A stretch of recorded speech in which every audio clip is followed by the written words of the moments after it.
আসসালামু আলাইকুম, সবাই কেমন আছেন? আশা করছি সবাই ভালো আছেন। আলহামদুলিল্লাহ আমি ভালো আছি। আজকে একটি জেলি দিয়ে ডেজার্ট বানাবো, সেটাই আপনাদের সাথে শেয়ার করব। আশা করছি এই রেসিপিটা ভালো লাগবে। তো খুব কম সময়ে এই ডেজার্টটা বানানো যায়। আপনারা চাইলে বাসায় ট্রাই করে দেখতে পারেন। দেখতে যেমন সুন্দর, খেতেও কিন্তু অনেক মজা। তো চলুন দেখে নেই এই রেসিপিটা আমি কীভাবে বানাই। প্রথমে লাগবে বিস্কিট। তো যে কোনো বিস্কুট দিয়ে বানানো যাব। তো এক ধরনের বিস্কুট নিয়ে নিলাম আমি, আর নিয়ে নিলাম দুধ। এখন আমি বিস্কিটগুলো দুধে ভিজিয়ে একটা বাইরেক্স নিয়ে নিলাম। তো এটা বিছিয়ে নেব দুইটা করে।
তো বিস্কুটগুলো আমি বিছিয়ে নিয়েছি। তারপর এখানে আমি ক্রিমটা রেডি করব। ক্রিমটা রেডি করার জন্য নিয়ে নিলাম 2 কাপ দুধ।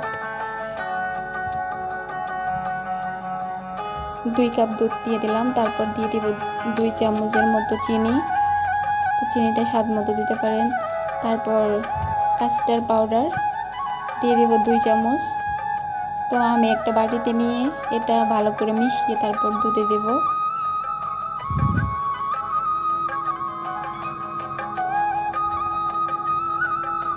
তো মিশিয়ে আমি দুধে একসাথে মিক্স করে গরম করে একটা ক্রিম তৈরি করে নেব।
তো ক্রিমটা রেডি হয়ে গেছে।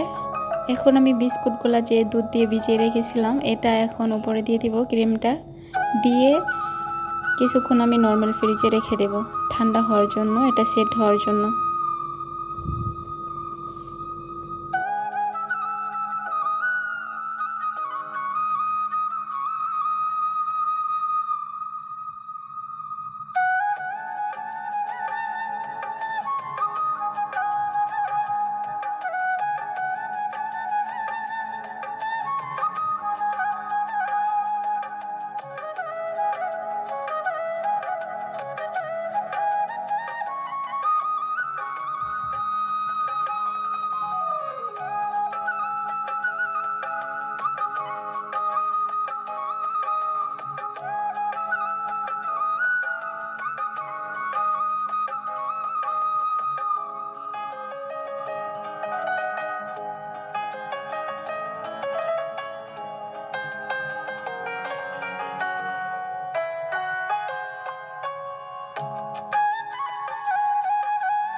তো উপরে জেলি দেওয়ার জন্য এখানে নিয়ে নিলাম স্ট্রবেরি আর 1 প্যাকেট জেলি নিয়ে নিলাম।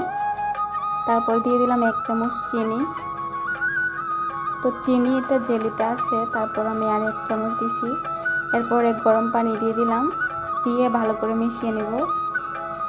জেলিটা ভালো করে গলিয়ে নেব নেড়ে চেড়ে।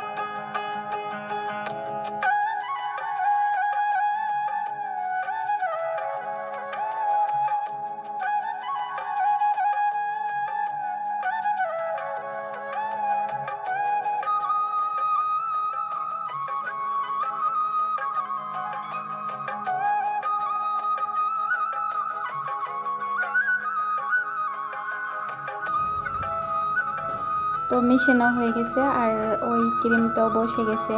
এখন উপরে এটা দিয়ে দিব, স্ট্রবেরি আর জেলি যে মিশিয়ে রেখেছিলাম এটা উপরে দিয়ে দিব, দিয়ে আবার ফ্রিজে রেখে দেব জেলিটা বসার জন্য।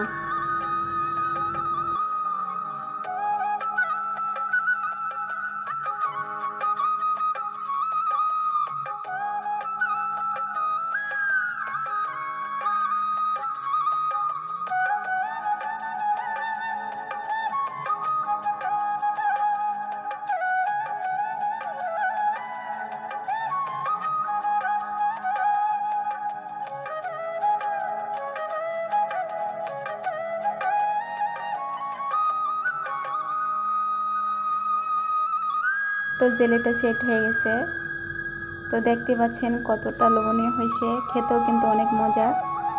তো খুব কম উপকরণে এই ডেজার্টটা বানানো যায়, চাইলে আপনারা বাসায় বানিয়ে খেয়ে দেখবেন কেমন হয়েছে।